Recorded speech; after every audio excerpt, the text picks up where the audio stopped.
If you're the nice guy at work, the one who remembers birthdays, covers for people, never says no, you're already on a list.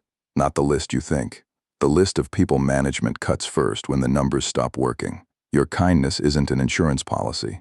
Machiavelli knew it's a target on your back. Every thank you you get for staying late is actually a receipt for your replacement. You're trading your future for a smile, and by the end of this video you're going to know the Medici secret. The exact move Cosimo de' Medici used to make himself so necessary that his enemies couldn't remove him, even when they controlled the government. Not about being better, not about working harder, about owning the one thing no one can replace. That's the difference between being liked and being untouchable. But here's the warning I need to give you up front. There's a wrong way to do this. If you become necessary the wrong way, you don't become a leader, you become a slave to the system. A few minutes from now, I'll show you the asymmetrical investment move that makes sure you're the one in control, not just the one doing everyone else's work. Stay for that. It's the piece most people miss. Here's what the be-liked strategy actually is. It's a dependency. You need other people's approval to maintain your position. And anything that depends on someone else's approval can be removed the moment that approval becomes inconvenient. Think about how this plays out in any organization under real pressure. When resources shrink, the first people cut aren't the difficult ones. They're not the ones with rough edges or strong opinions. They're the ones who are genuinely pleasant, easy to be around, broadly appreciated, but not load-bearing, not the person whose absence would stop something from functioning. Being liked makes you optional. Being necessary makes you the load-bearing wall. That's the whole difference, and almost nobody teaches it that way. In Renaissance Florence, the courts were full of liked people favorites, charming men who told the right jokes and kept the prince smiling. They were the life of the party, until the party ended. Then they were gone. Warmly remembered, immediately replaced. Then there were the architects, the ones who controlled access to credit, to information, to political connections nobody else had. They weren't always comfortable to be around. Some of them were actively resented, but they were always kept, because removing them would break something the powerful couldn't afford to break. Cosimo de' Medici had this understood before anyone taught it to him. He didn't build his position in Florence on charm. He built it on being the man who could access capital when no one else could, who held relationships with bankers in Bruges and Venice and Rome, who sat at the center of networks powerful people needed to function. He wasn't beloved at first. He was useful. And useful turned out to be far more durable than beloved.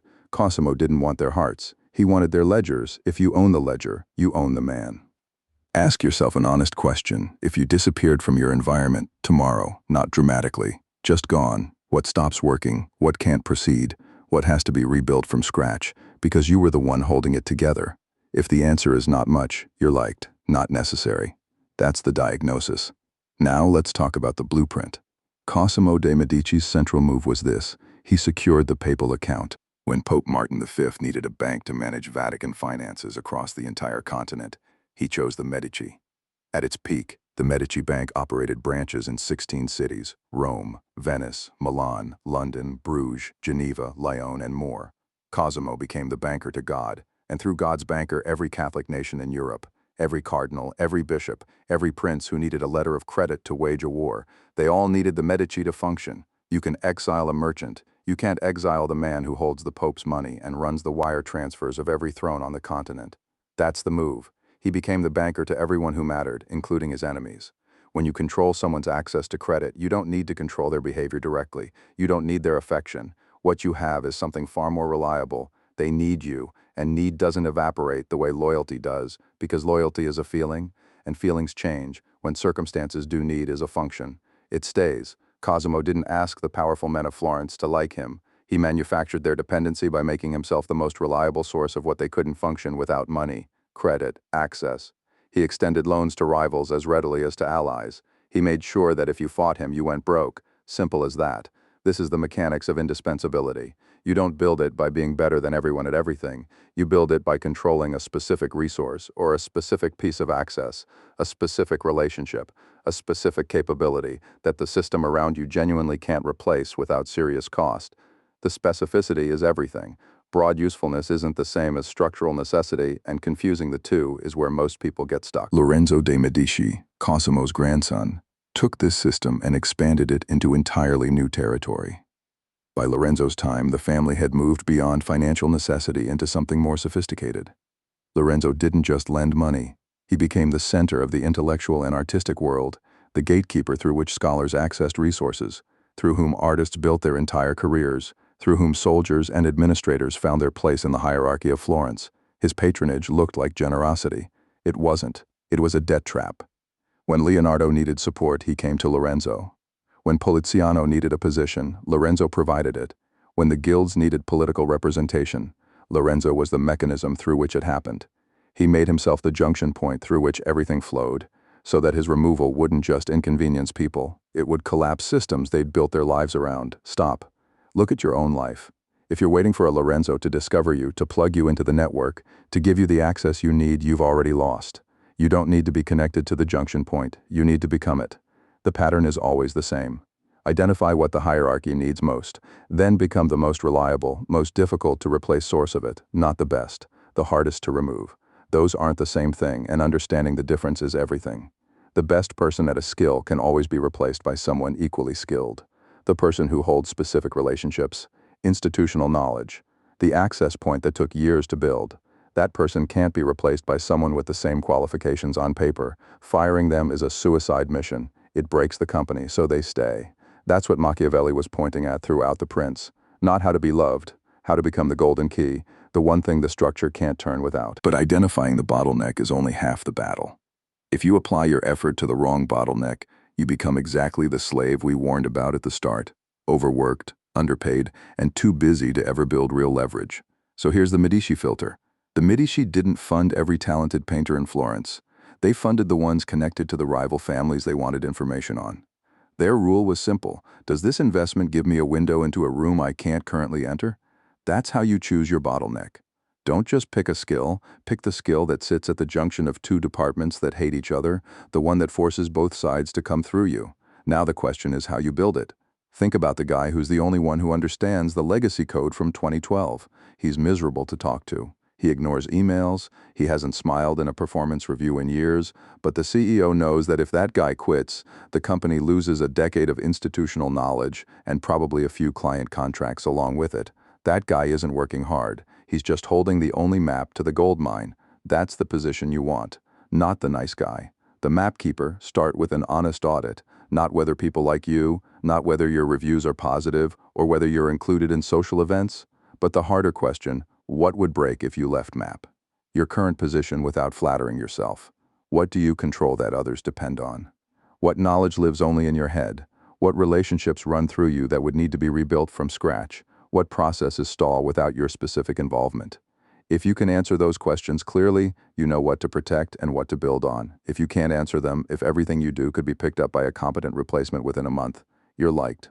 Not the load-bearing wall, and there's no shame in the diagnosis, but there's no surviving it either. The next step is identifying the one junction point your environment can't function without. Not 10 things. 1. The thing the whole system pivots around. This is where most people go wrong. They go broad. They add skills horizontally, spread their competence across multiple domains, make themselves generally useful. And general usefulness feels like safety, like diversification. But it's actually the most replaceable position there is. Because there's always someone who does each of those things as well as you do, and they can be stitched together to cover everything you do. The counter strategy is to stop spreading and start concentrating. Find the one resource, the one access point, the one capability that your system most needs and least has, and pour into it out of proportion to everything else. Build a position of such specific depth that replicating you isn't a matter of hiring someone else. It's a matter of rebuilding an entire infrastructure. Now here's the line that separates the asset from the useful idiot. Being necessary isn't about doing more work, it's about owning the bottleneck. If you do everything, you're a servant, always busy, always needed, always underpaid, because anyone who does everything is doing nothing that's truly irreplaceable. If you control the one thing no one else can do, you're in a different category. You're not the person they call at 3 a.m. because they have no choice. You're the person they protect at all costs because losing you would break something they can't afford to break. The Medici didn't run errands for the Pope, they held his money, and here's the objection worth taking seriously. What about resentment? What if making yourself necessary makes you powerful but genuinely difficult to work with? What if people resent depending on you? Think about the last time you were kind to someone, a friend, a girl, and they walked all over you. Why? Because they knew you weren't going anywhere. They didn't need you. They just liked having you around as a backup.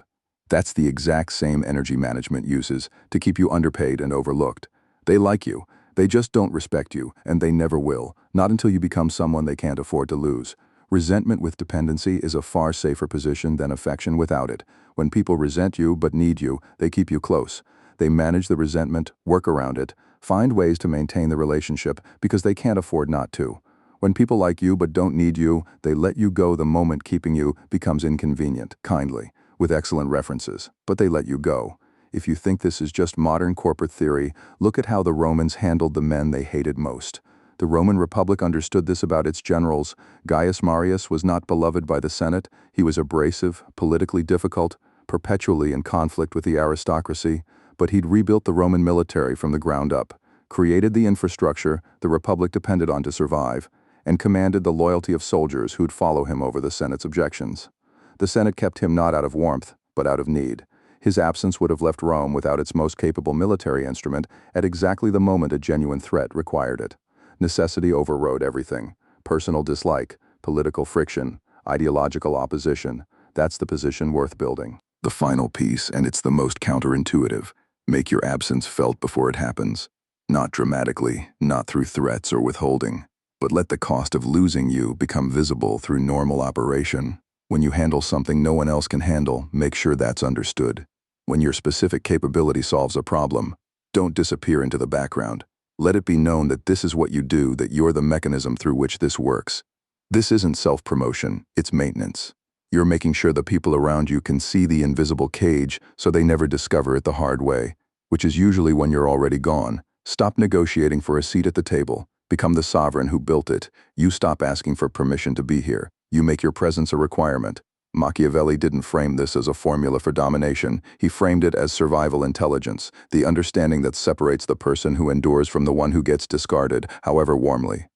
The courts of Florence, the Senate chambers of Rome, the boardrooms of every institution that's ever existed, they all run on the same logic. The pleasant get replaced. The necessary get kept sometimes, for decades long past the point anyone would choose them if given a fresh start, because need doesn't care about preference. Necessity is the only currency that doesn't depreciate. Affection fades, admiration shifts, gratitude expires the moment it becomes inconvenient to feel it, but need real hard to replace, need compounds. Every year you deepen your position, the cost of removing you goes up. That's the investment that actually pays. In the next 24 hours, identify one task you do that someone else could learn in an hour. Stop doing it. Find one task that makes people sweat when you're not there. Double down on it. That's how you start. Drop a comment. Are you currently liked or load-bearing? And subscribe. The weapons they never put in the curriculum live here.